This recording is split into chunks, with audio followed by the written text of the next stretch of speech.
बोलिए सियापति रामचंद्र भगवान की जय। विघ्न हरण मंगल करण गौरी सुत गजराज, कंठ विराजो शारदा आज बचाओ लाज। आज श्री राम कथा का 8वां दिन है। कथा को शुभारंभ करते हैं। बंदो पवन कुमार खलवन पावक ज्ञान घन, जा हृदय गार बसे राम सर चाप धर। राम कथा के रसिक तुम, भक्ति रहे मति धीर। आइए श्वासन लीजिए प्रभु तेज कपीवीर। रामायण तुलसी कथे कहो कथा अनुसार, प्रेम सहित आसन गहो आए पवन कुमार। कथा आरंभ होत है सुनो वीर हनुमान, राम लक्ष्मण जानकी सदा करो कल्याण। सियावर राम जय जय राम, जय करो राम जय जय राम। सुनो श्री राम जय जय राम, जय करो राम जय जय राम। मंगल भवन मंगल हारी, करहु तो दशरथ अजय। श्री राम जय जय राम, बोलो श्री राम जय जय राम। दीन दयाल बिरध संभारे, हरहु नाथ संकट भारे। श्री राम जय राम, बोलो श्री राम जय राम। दीन दयाल बिरध संभारे, हरहु नाथ मम श्री राम जय राम, बोलो श्री राम जय राम। श्री राम जय राम, श्री राम जय राम, बोलो श्री राम जय राम, बोलो श्री राम जय राम, बोलो श्री राम जय राम, बोलो श्री राम जय राम, बोलो श्री राम जय राम, बोलो श्री राम जय राम, बोलो श्री राम जय राम। बोले सियापति रामचंद्र भगवान की जय। शंकर जी ने जब जाना कि सती ने सीता का वेश बनाया है, शंकर जी दुविधा में पड़ गए।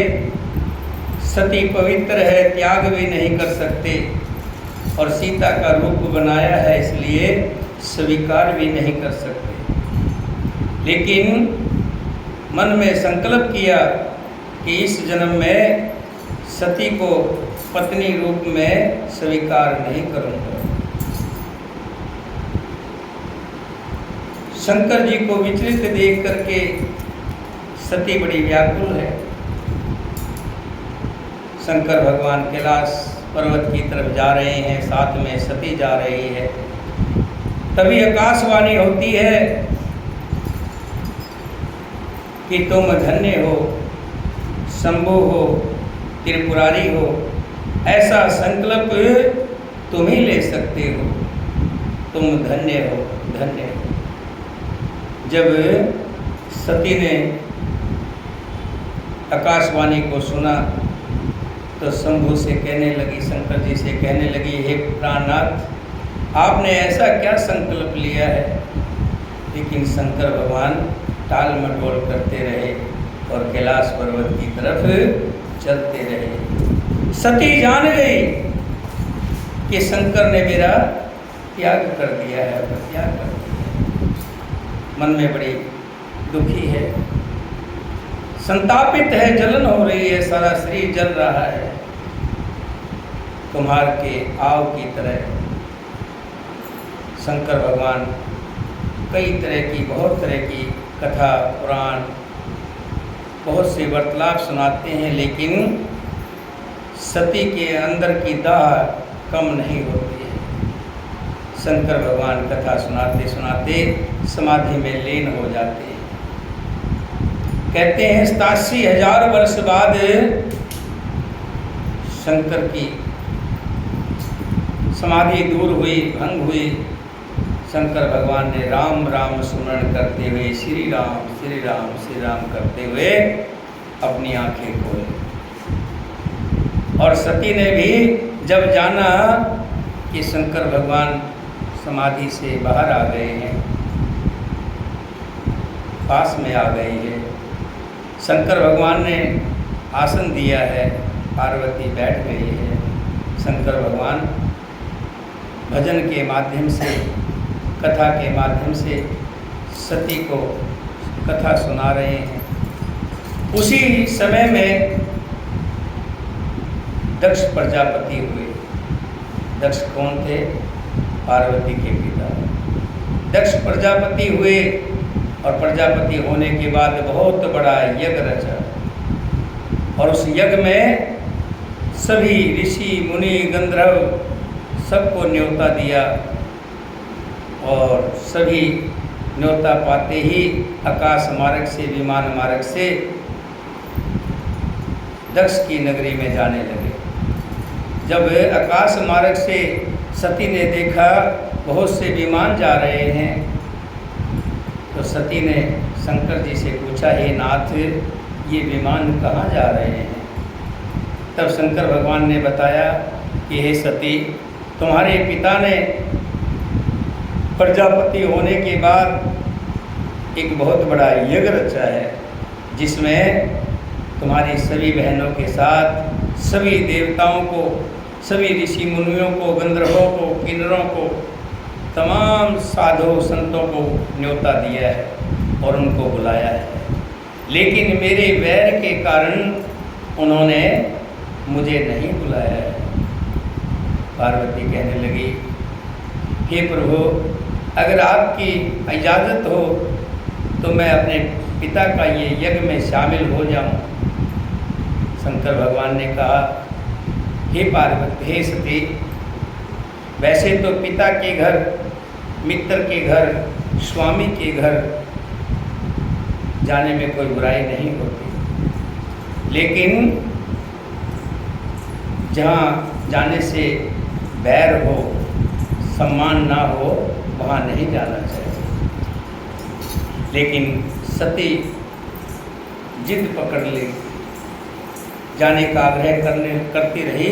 तब शंकर भगवान ने अपने 2 गणों को सती के साथ भेज दिया और सती अपने पिता के घर की तरफ चल पड़ी। जैसे ही घर के द्वार पर पहुंची, सामने से पिता दक्ष को देखा, लेकिन दक्ष ने कोई भी मान सम्मान बेटी को नहीं दिया। यहाँ तक कुशल सेम भी नहीं पूछी।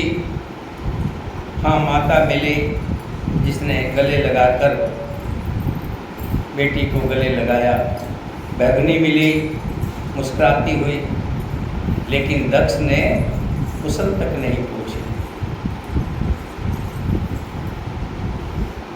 तब चित्त चढ़े जो शंकर के हों, प्रभु अपमान समझ गुरुदेव। दक्ष ने कुशल नहीं पूछी, सती जी को देखकर उल्टे उनके सारे अंग जल उठे। तब सती ने जाकर यज्ञ देखा, जहाँ यज्ञ होना था। सबके आसन लगे हुए थे, सब पर नाम लिखा हुआ था, लेकिन शिव जी का भाग दिखाई नहीं दिया, शिव जी का स्थान नहीं दिखाई दिया। तब शिव जी ने जो कहा था वो सती के समझ में आने लगा। स्वामी का अपमान समझकर सती का हृदय जल उठा।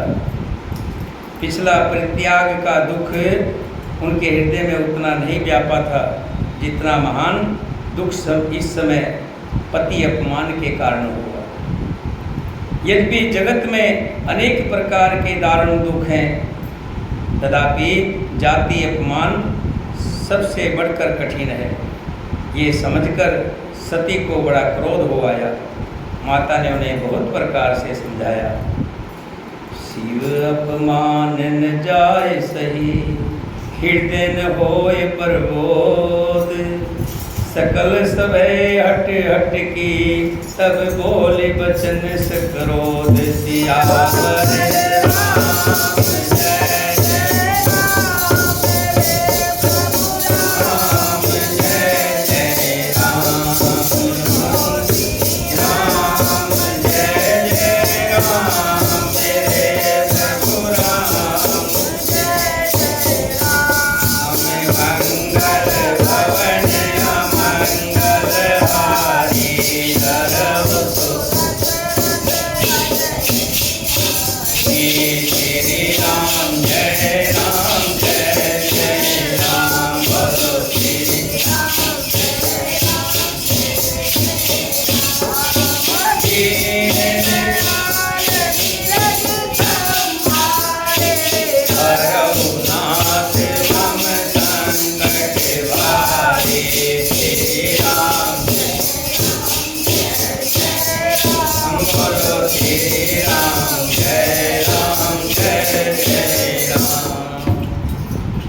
परंतु उनसे शिव जी का अपमान सहा नहीं गया।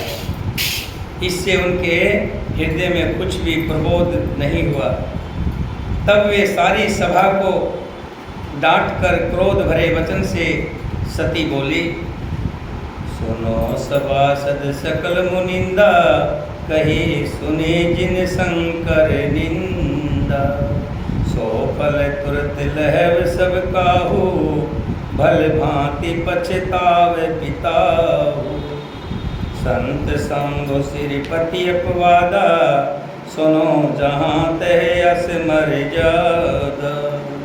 काटो तास जीव जो बसाई, श्रवण मोदन ते चलई पराई। जगदाता मैं महेश पुरारी, जगत जनक सबके हितकारी। पिता मंदमति निंदत तेहि, दक्ष सुकर संभव यह देहि। तजो तुरंत देह देहे तो, पुरधर चंद्रमौल वृष्ण केतु। हस कहे जोग अगन तनुजारा, भयो सकल मख हाहाकारा। सती मरण सुन शंभुगण, लगे करण मख कीस। जग विध्वंस विलोक भृंग, रखा कीन मुनि। हे सभासदों और सब मुनीश्वरों, सुनो, जिन लोगों ने यहाँ शिव जी की निंदा की या निंदा सुनी है, उन सबको उसका फल तुरंत ही मिलेगा। और मेरे पिता दक्ष भी भली भांति पछतावेंगे। जहाँ संत शिव जी और लक्ष्मीपति विष्णु भगवान की निंदा सुनी जाए, वहाँ ऐसी मर्यादा है कि यदि अपना वश चले तो उस निंदा करने वाले की जीभ काट ले। और अगर निंदा करने वाला बड़ा शक्तिशाली है तो कान मूंद कर वहाँ से चले जाए, लेकिन निंदा कभी ना सुने। इसकी शिव भगवान की, लक्ष्मीपति विष्णु भगवान की और अपने गुरु महाराज की। और यहाँ तक कहा है शास्त्रों में अपने माता पिता की। अगर कोई निंदा करता है तो हो सके तो उसका सिर काट दिए, निंदा करने वाले की जीभ काट दीजिए। अगर वो ज़्यादा बलशाली हो तो छोड़कर कान बंद करके चले जाए, लेकिन निंदा ना सुने। त्रिपुर दैत्य को मारने वाले भगवान महेश्वर, जिनकी आज मेरे पिता ने तौहीन की है, वे संपूर्ण जगत की आत्मा है। वे जगत पिता और सबका हित करने वाले हैं। मेरा मंद बुद्धि पिता उनकी निंदा करता है, और मेरा ये शरीर दक्ष के वीर्य से उत्पन्न हुआ है।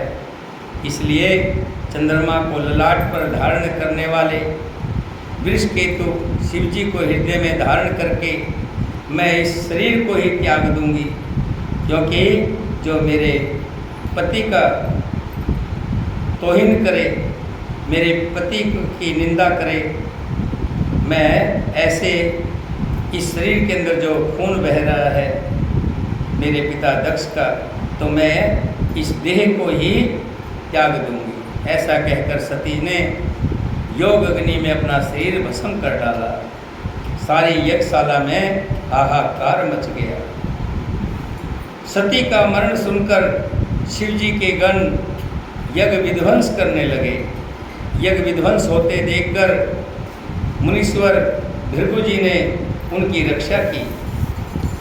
समाचार सब शंकर पाए, वीर भदर कर कोप पठाए।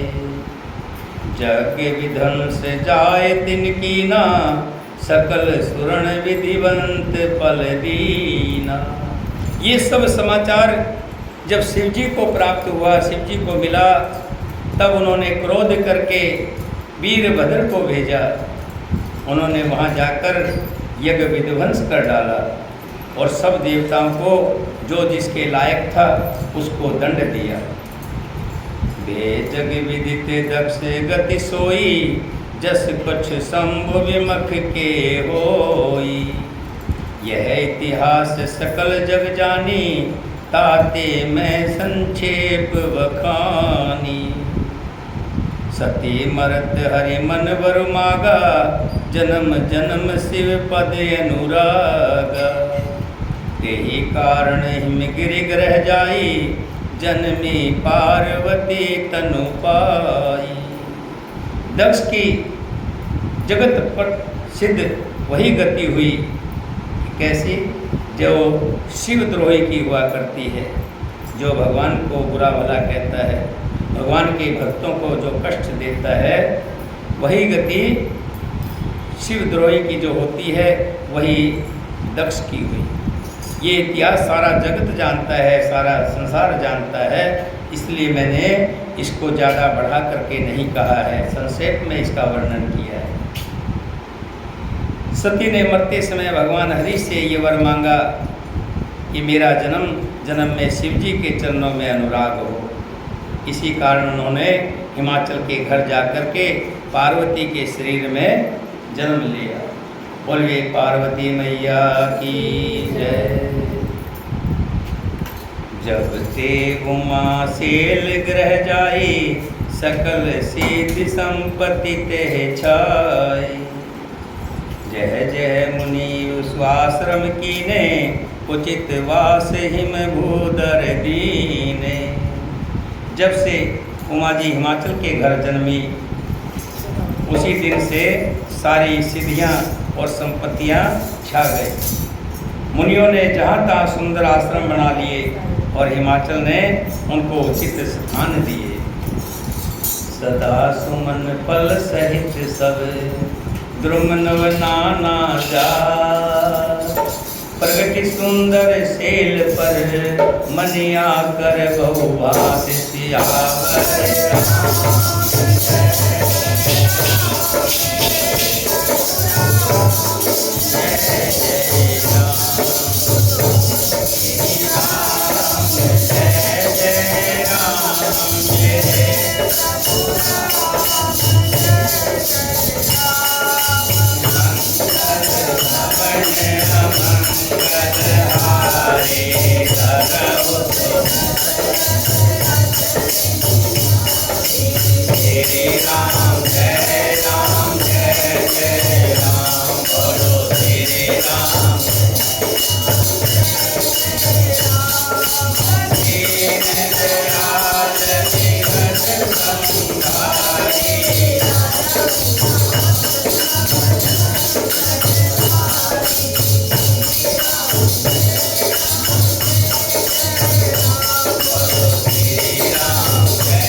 बरसात आने से पहले जैसे मौसम सुहाना हो जाता है, ऐसे ही पार्वती के जन्म होते ही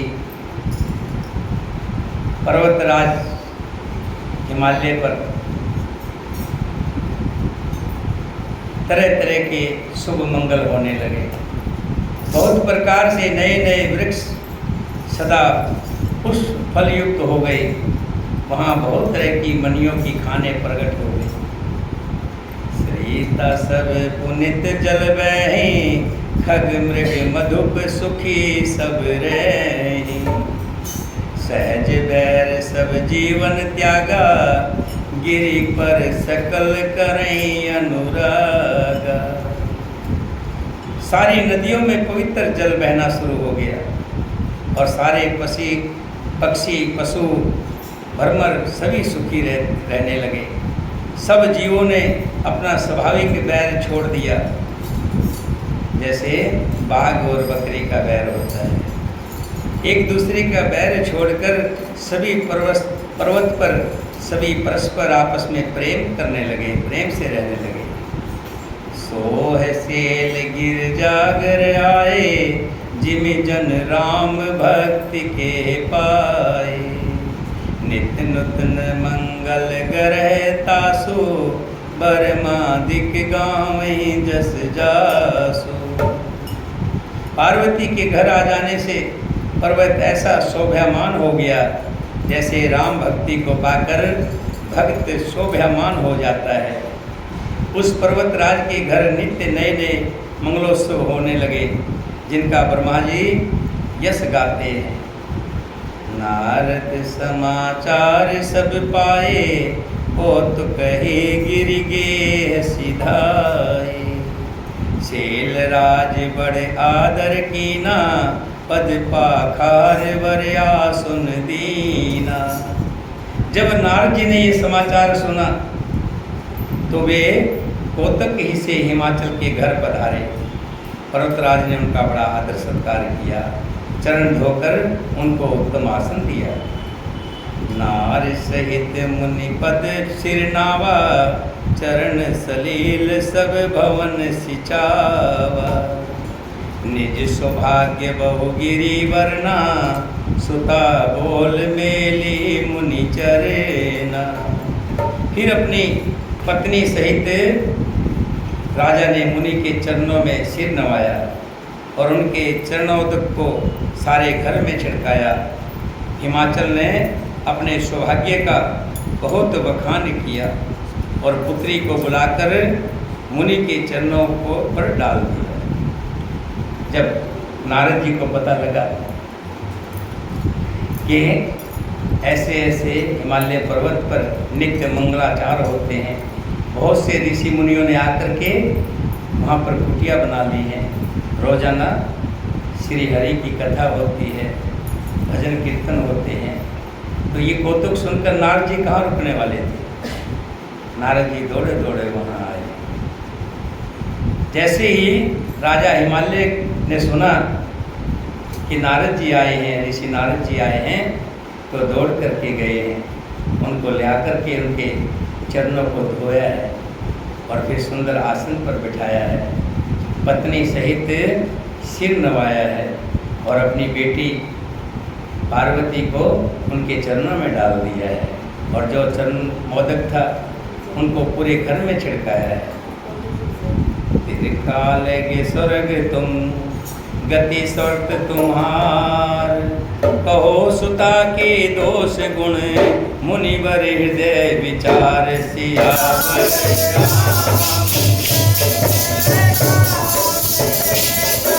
राम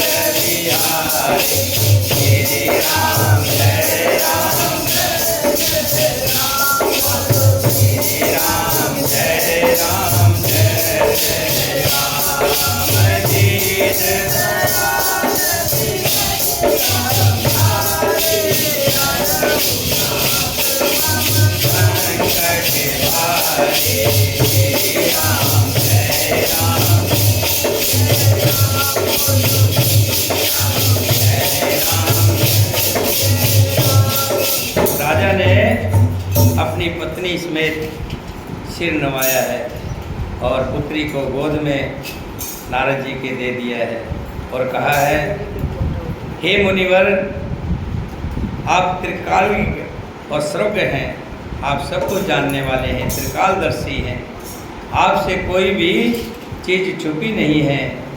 जैसे हमारे घर में कोई साधु संत आ जाए और हम पहले सबसे पहले ये सोचते हैं कि कुछ बता दें, साधु से यही सोचते हैं कि कुछ बता दें। ऐसा सोच करके राजा ने कहा कि हे गुरुवर, हे मुनिवर, आप तो त्रिकालदर्शी हैं, सब कुछ जानते हैं, कृपा करके मेरी इस बेटी के गुण और दोष बताइए। ये मेरी बेटी कैसी होगी, इसके भाग्य में क्या लिखा है, इसको कैसा पति मिलेगा, ये कैसे कितनी पढ़ेगी, ये सब बातें आप विस्तार से बताइए। मुनि ने पार्वती को देखा है जो उनकी गोद में थी। क्या होता है, हस्तरेखा देखते हैं, माथे की रेखाएं देखते हैं। हस्तरेखा में सबसे ये ऊपर वाली रेखा, इसको हृदय रेखा बोलते हैं। बीच में जो ये रेखा है इसको मस्तिष्क रेखा बोलते हैं, मस्तिष्क रेखा। और ये जो रेखा है इसको जीवन रेखा बोलते हैं। क्या, ये जो रेखा है देखिए, इसको हृदय रेखा बोलते हैं और इसको मस्तिष्क रेखा कहते हैं और ये जीवन रेखा है। और ये साथ में जो जा रही है यहाँ से, इसको भाग्य रेखा कहते हैं। ये 4 रेखाएं सभी के हाथ में जरूर पाई जाती है।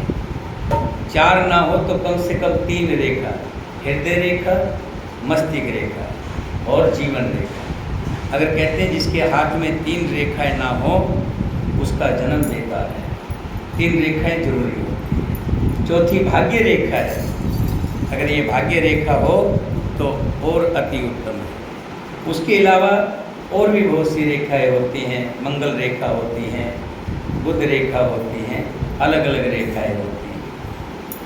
अब नारद जी ने पार्वती के हस्त को देखा है। कह मुनि बहस गोड़ मृदवानी, सुता तुम्हार सकल गुण खानी। के हिमालय राजा, तुम्हारी बेटी सभी गुणों की खान है। ये स्वभाव से ही सुंदर है, सुशील और समझदार है। उमा, अंबिका और भवानी इसके अनेकों नाम हैं, एक नाम नहीं है। अब लक्षण संपन्न कुमारी, होए संत पिए पियारी। कन्या सब लक्षणों से संपन्न है, जो होने चाहिए, सुंदर लक्षण।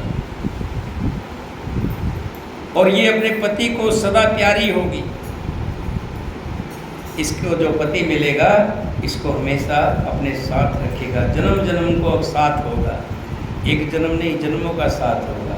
इनके बिना नहीं रहेंगे, इनके साथ ही रहेंगे। इनका सुहाग सदा अचल रहेगा, सदा अचल, कभी ना मरने वाला। इनका सुहाग कभी खत्म नहीं होगा, अचल रहेगा। और इससे इसके माता पिता हमेशा यश पावेंगे। तुम्हें भी यश मिलेगा, तुम्हें यश दिलाने वाली होगी।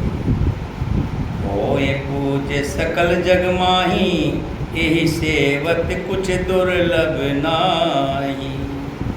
ये सारे जगत में सेवित होगी, सब लोग इसको पूजा पाठ करेंगे, इसकी सब सेवा करेंगे।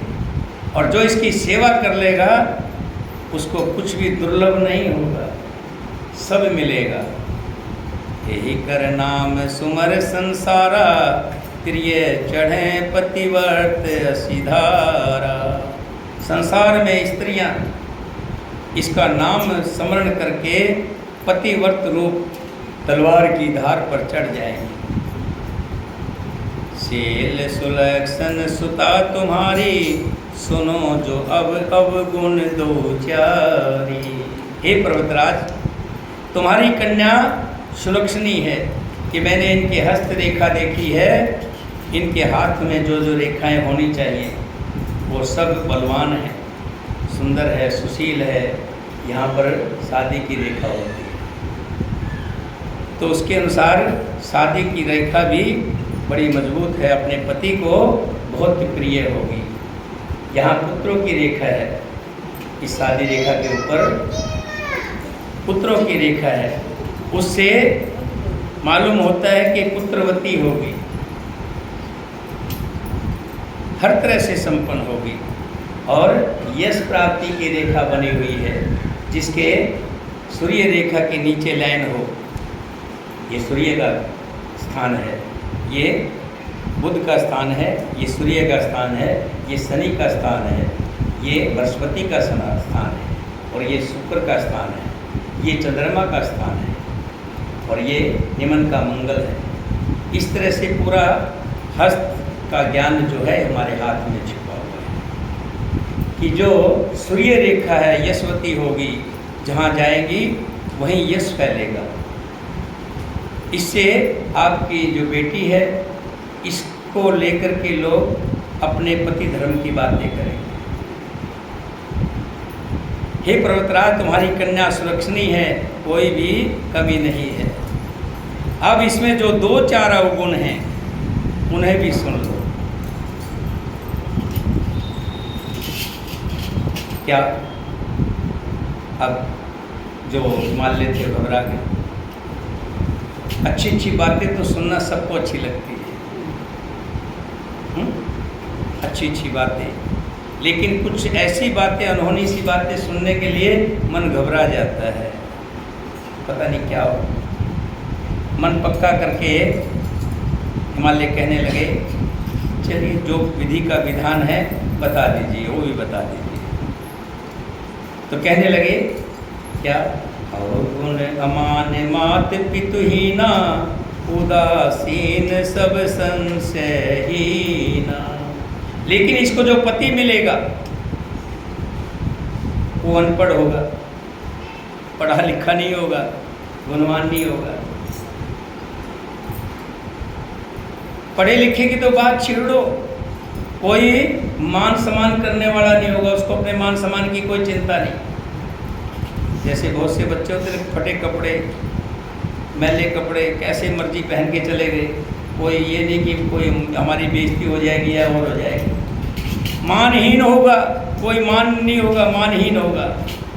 एक बात और, सबसे बड़ी बात, माता पिता विहीन होगा, उसके माता पिता ही नहीं होंगे। कह सकते हो कि अनाथ होगा, उसका कोई माता पिता का पता ही नहीं। उदासीन होगा, उदासीन मतलब उसका कोई घर नहीं होगा। जैसे साधु संतों को उदासीन, साधु संतों को भी कहते हैं।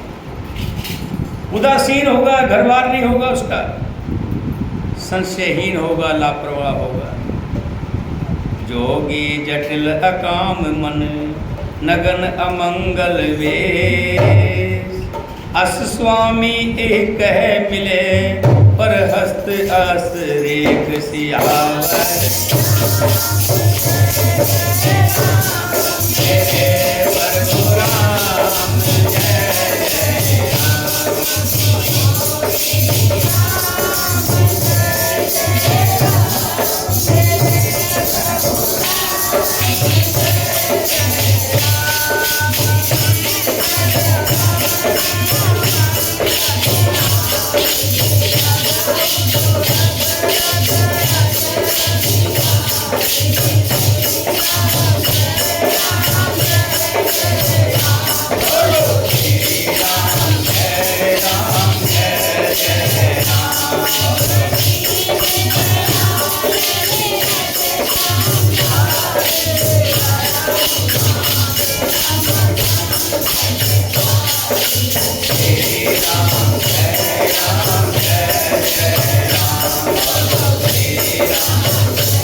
ज्ञानहीन, माता पिता विहीन, उदासीन, संशयहीन, योगी, जटाधारी, निष्काम हृदय, नंगा, और क्या कहूँ, अमंगल वेश वाला, कि उसका वेश भी जो होगा कुछ ज़्यादा ऐसा नहीं सजा धजा होगा, अमंगल वेश वाला। ये मैं नहीं कह रहा हूँ, पार्वती के हाथ में जो रेखाएं हैं वो पढ़ करके मैंने बताई, मुझे दोष मत दीजिएगा।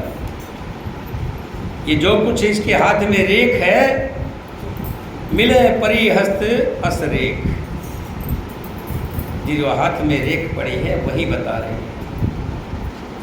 सुन मुनि गिरा सत्य जे जानी, दुख दंपति उमा हर्षानी। नारद जी की वाणी सुनकर और उसको हृदय में सत्य जानकर, कि जानते थे कि नारद ब्रह्म ऋषि है, जो कुछ कह रहा है सत्य कह रहा है, इसमें तनिक भी झूठ नहीं है। एक तो होता है चलता फिरता कोई संत है, कोई बोल गया, अरे छोड़ो ना, लेकिन नारद की बात को काट नहीं सकता, ब्रह्म ऋषि है, ब्रह्मवाणी है। ऐसा जानकर राजा हिमालय और रानी बड़े दुखी हो, हृदय में संताप करने लगे।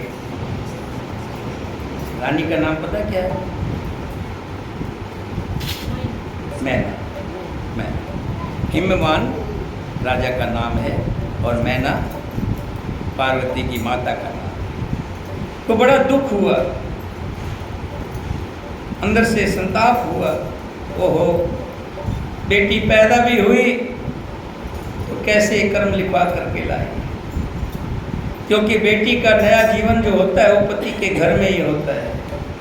बाप के घर में कितने भी सुख संपन्नता मिले, अगर पति के घर में सुख संपन्नता नहीं मिले तो धिक्कार है, ऐसे जीवन बेकार है जीवन। माता बड़ी दुखी हो, लेकिन उमा बड़ी, पार्वती बड़ी खुश, क्योंकि वो तो भगवान विष्णु से एक ही वरदान मांग करके जब सती हुई थी तो एक ही वरदान मांगा था कि मैं जन्म जन्म से इनकी बनूं और ये मेरे स्वामी हैं। अब जब देखा ऋषि ने भी वही भविष्यवाणी की है तो मन में प्रसन्नता हुई इसके उमा। लेकिन हिमावान और मैनावती बड़े दुखी हैं अंदर से। और जब उमा खुश है तो नारद जी भी इस रहस्य को नहीं जान पाए, क्योंकि इस सब की बाहरी दशा एक सी होने पर भीतरी समझ भिन्न भिन्न थी। सकल सखी गिरजा गिरि मैना, पुलक शरीर भरे जल नैना। होय न मृषा देव ऋषि भाषा, उमा सो बचन हृदय धर राखा। सारी स्त्रियां, सारी सखियां, पार्वती, पर्वतराज हिमवान और मैना सभी के शरीर पुलकित थे और वे सभी के नेत्रों में जल भरा हुआ था। देव ऋषि के वचन असत्य नहीं हो सकते, ये विचार कर पार्वती ने उन वचनों को हृदय में धारण कर लिया, मन में बिठा लिया। जैसे मीरा ने, जब मीरा छोटी थी ना, तो कृष्ण जी की जो तस्वीर बेचने आती है ना, उस तस्वीर को ले लिया था। जब तस्वीर को लिया हुआ था तो माँ ने कह दिया ये भगवान है, भगवान है, हाँ, तो मैं भगवान से ही शादी करूँ। बचपन का जो दिमाग होता है ना, जो मन में बसा लेता है वही बस जाता है। अब पार्वती के पिछले जन्म में, सती के जन्म में तो भगवान से तो वरदान मांगा था कि मैं जन्म जन्म तक इन्हीं की रहूं और यही मेरे स्वामी हूँ। और अब नारद जी ने जैसे कहा, सोने पे सुहागा हो गया, सती के मन में घर कर गया। और उसी समय से अपने मन में शंकर भगवान की तस्वीर, यानी वैसी तस्वीर के कपड़े नहीं हैं, वस्त्र विहीन है, राख लपेट रखी है, आभूषण नहीं है। वही शंकर जी की तस्वीर अपने मन में बिठा ली और मन में विचार कर लिया कि मैं शादी करूंगी तो शंकर भगवान से। उपजय शिव पद कमल स्नेहो, मिलन कठिन मन भासन देहु। जान को असर प्रीत दुराई, सखी उछंग बैठ पुनि जाई। उन्हें शिव जी के चरण कमलों में स्नेह उत्पन्न हो आया, परंतु मन में ये संदेह हुआ कि उनसे मिलना कठिन है।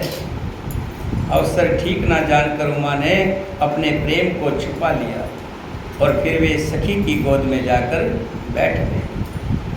झूठ न होए देव ऋषि वाणी, सोचे ही दंपति सखी सियानी। और धर धीर कहें गिरिराओ, कहो नातिका करो उपाओ। देव ऋषि की वाणी झूठी नहीं होगी, ये विचार कर हिमवान और रानी मैना और सारी चतुर सखियाँ चिंता करने लगी। फिर हृदय में धीरज धरकर पर्वतराज ने कहा, हे नाथ, कहिए अब क्या उपाय किया जाए। कह मुनीष हिमवंत सुनो, जो विधि लिखा लीलार। देव तनुज नर नाग मुनि, को न मेटन हार पियार।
पुरानी बुढ़िया थी और पड़ोस से जो स्त्रियाँ आई थी, वो नारद जी को भला बुरा भी कहने लगी कि नारद जी, आपको बेटी के साथ मजाक नहीं करना चाहिए, लड़की है, पराए घर जाएगी, आप ऐसी बातें कह रहे हैं। लेकिन नारद जी ने कहा कि मेरे हाथ में कुछ नहीं है।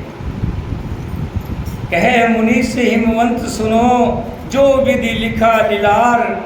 देव तनुज नर नाग मुनि, को न मेटन हार। मुनि ने कहा, हे विमान सुनो, विधाता ने ललाट पर जो कुछ लिख दिया है उसको देवता, दानव, मनुष्य, नाग और मुनि कोई भी नहीं मिटा सकते। तद्यपि एक मैं कहूँ उपाय, होए करे जो देव सहाय। जस बरु में वर्णो तुम पाई, मिले घूमे तस संशय नाई। तो भी एक उपाय मैं बताता हूँ, यदि देव सहायता करें तो वो सिद्ध हो जाए तो बहुत अच्छा रहेगा। उमा को वर तो निस्संदेह वैसा ही मिलेगा जैसा मैंने तुम्हारे सामने वर्णन किया था, परंतु मैंने वर के जो जो दोष बतलाए हैं, मेरे अनुमान से वे सभी शंकर भगवान में हैं, शिव जी में हैं। यदि शिव जी के साथ विवाह हो जाए तो दोषों को भी सब लोग गुणों में बदल देंगे। जैसे धुएं में दोष होता है, धुएं जहाँ धुआं होता है सब इधर उधर हो जाते हैं, धुएं के पास नहीं आते। लेकिन वही धुआं अगर में आ जाए, अगरबत्ती में आ जाए, तो उसी धुएं को भी लोग अच्छा लगते हैं, महसूस करते हैं। तो अगर नारद जी कह रहे हैं दोष तो वही हैं, शंकर भगवान में भी वही दोष है जो मैंने अभी वर्णन करके बताए हैं। लेकिन अगर उनके साथ उमा का विवाह हो जाए तो दोष भी गुणों में बदल जाएंगे।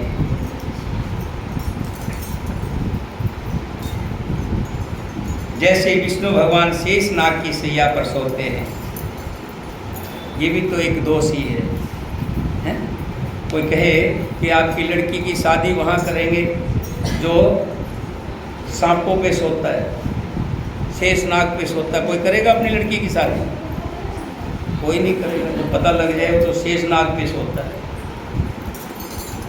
तो नारद जी कह रहे हैं जैसे विष्णु भगवान शेष नाग की सैया पर सोते हैं तो भी पंडित लोग उनको कोई दोष नहीं लगाते।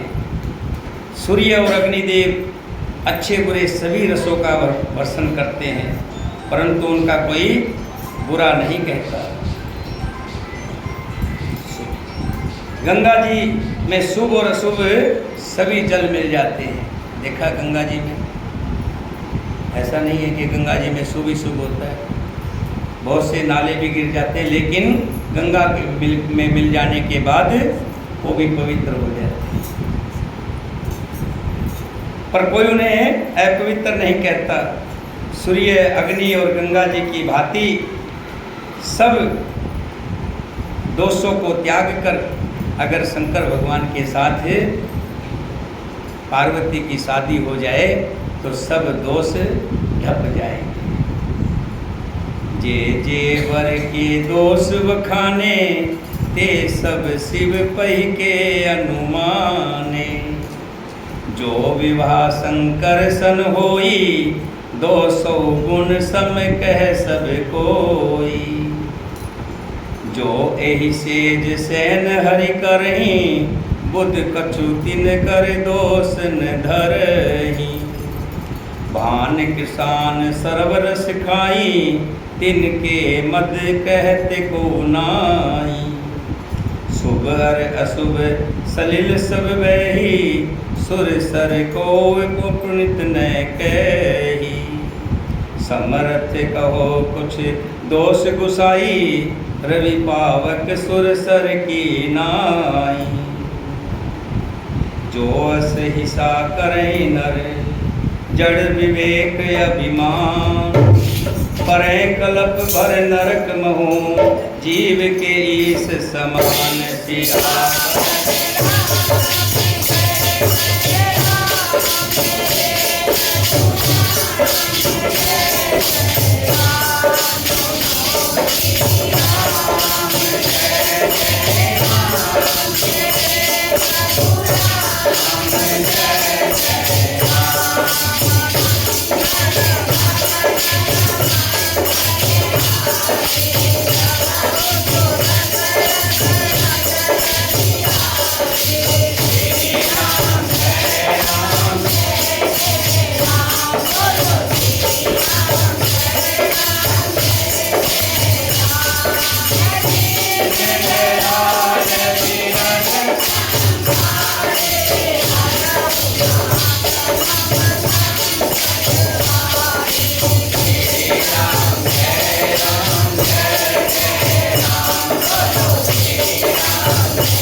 पार्वती बैठी हुई सुन रही है, वार्तालाप हो रहा है, नारद जी बातें कर रहे हैं, मैना और हिमालय सुना रहे हैं, सुन रहे हैं। और पार्वती क्या कह रही है एक भजन के माध्यम से। सारे देवों में सबसे निराला मेरा भोला है नमः। सारे देवों में सबसे निराला मेरा भोला है नमः। सारे देवों में सबसे निराला मेरा भोला है नमः।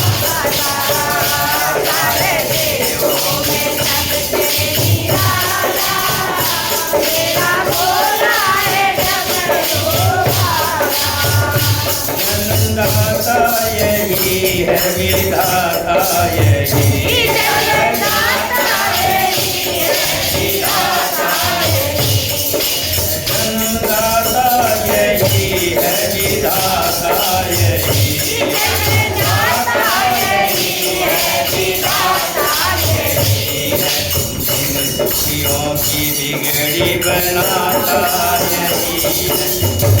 दुखियों की बिगड़ी बनाता यही, दिल दुखियों की बिगड़ी बनाता यही।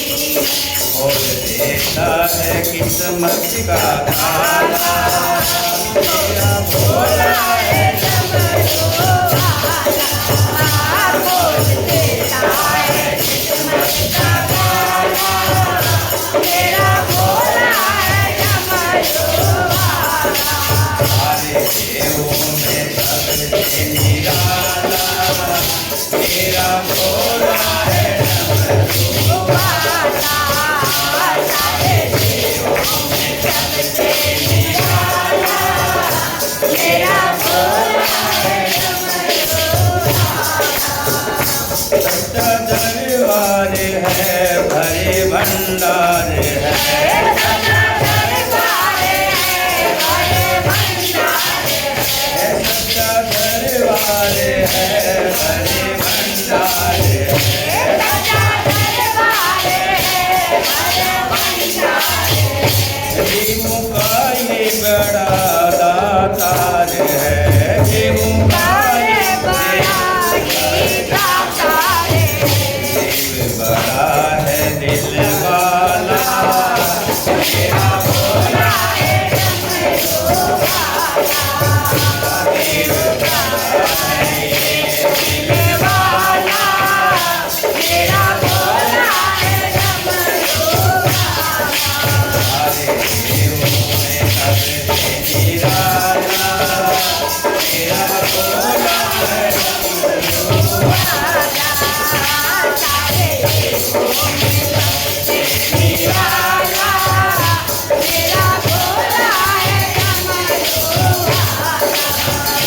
भंडारी है, यही त्रिपुरारी है, भंडारी है, यही त्रिपुरारी है।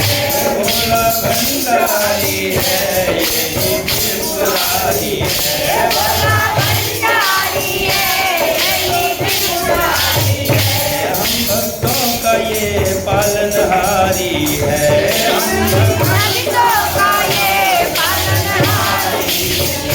सारी दुनिया का है रखवाला, मेरा भोला है डमरू वाला, सारे दुनिया का है रखवाला, मेरा भोला है डमरू वाला। सारे देवों में सबसे निराला, मेरा भोला है डमरू वाला। पार्वती की मम्मी कह रही है, कौन? मैना। ध्यान रखिएगा, मैं बार बार आपसे पूछता रहूंगा बीच में। पार्वती की माता मैना कह रही है कि हे महात्मन, हे ऋषिजन, आपने सब बात कही, सब ठीक कही, लेकिन ये बताइए, क्या गंगा जल से बनी हुई मदिरा का कोई सेवन करेगा? भले गंगा जल कितना ही पवित्र हो, उससे कोई मदिरा बन जाए तो उसका कोई सेवन करेगा? आप कहते हो कि अमंगल भेष वाला है, आंखों देखी कोई मक्खी को निगलेगा क्या? तब नारद जी कहने लगे, मैया अगर वो मदिरा गंगा जल में गिर जाए, गंगा में गिर जाए, भला वो पवित्र हो जाती है कि नहीं हो जाती? तब हिमवान कहने लगे, हाँ बात तो ठीक है। सुर सरी मिले सो पावन जैसे, इस अन से अंतर तैसे। पर वही गंगा जी में मिल जाने पर जैसे पवित्र हो जाती है, ईश्वर और जीव में भी वैसा ही भेद है। शंभु सहज समरथ भगवाना, के विवाह सब विधि कल्याणा। शिव जी सहज ही समर्थ हैं, उनको